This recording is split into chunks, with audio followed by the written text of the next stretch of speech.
डोळ्यावर वाहत होते नाना काका, सुखावून काकीकडे पाहत होते नाना काका. डोळ्यात अशी खुशी भरून आवाज मऊ मिस्किल करून नाना काका हळूच मला म्हणाले, अरे थोडं अत्तर लाव तुझ्याकडचं, फॉरेनचं हवं बरं काय.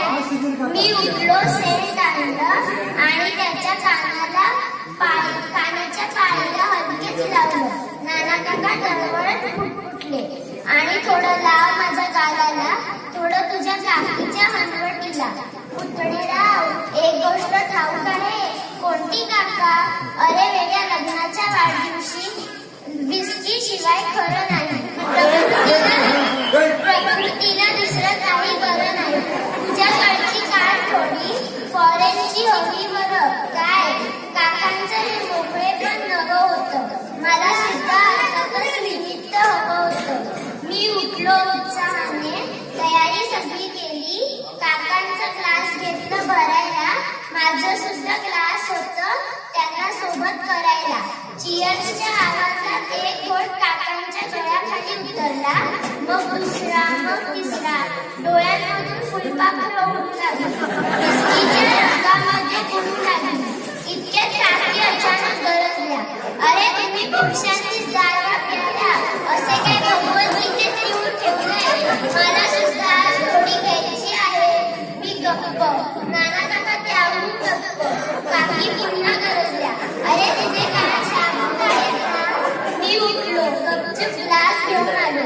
काकी पुन्हा गरजल्या, ग्लासात नको, बशीतच दे.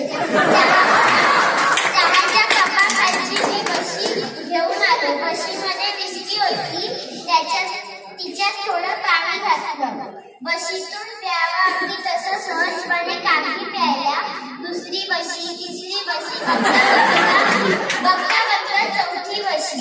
काकी पुढे म्हणाल्या, तेव्हा मी उचकी लागलो. खुर्चीचा आधार घेतला. उद्दार आवाजात काकी म्हणाल्या, बेटा जरा इकडे ये, तुला काही खरं खरं सांगायचंय. मी माझ्या खुर्चीवर उठू लागलो. काकी पुन्हा म्हणाल्या, तू नको उठून येऊ, मी येऊन सांगते तुझ्या कानात काय ते. तरंगत काकी आल्या माझ्या जवळ आणि माझ्या कानात हलकेच कुजबुजल्या, इतक्या हलके मलाच केवळ ऐकू यावं. ऐकतोयस ना, मी एक गधडी म्हणून 7 गधड्यात त्या तुझ्या काकाशी लगीन केले. प्रश्नचिन्ह झालेल्या काकांकडे पाहत मी उचकी दाबून मोठ्याने ओरडलो, नाना काका तुमचा ग्लास रिकामा. कानावर हात ठेवून नाना काका म्हणाले, केवढ्याने रे ओरडतोस, दोन्ही कान अजून माझे शाबूत आहेत.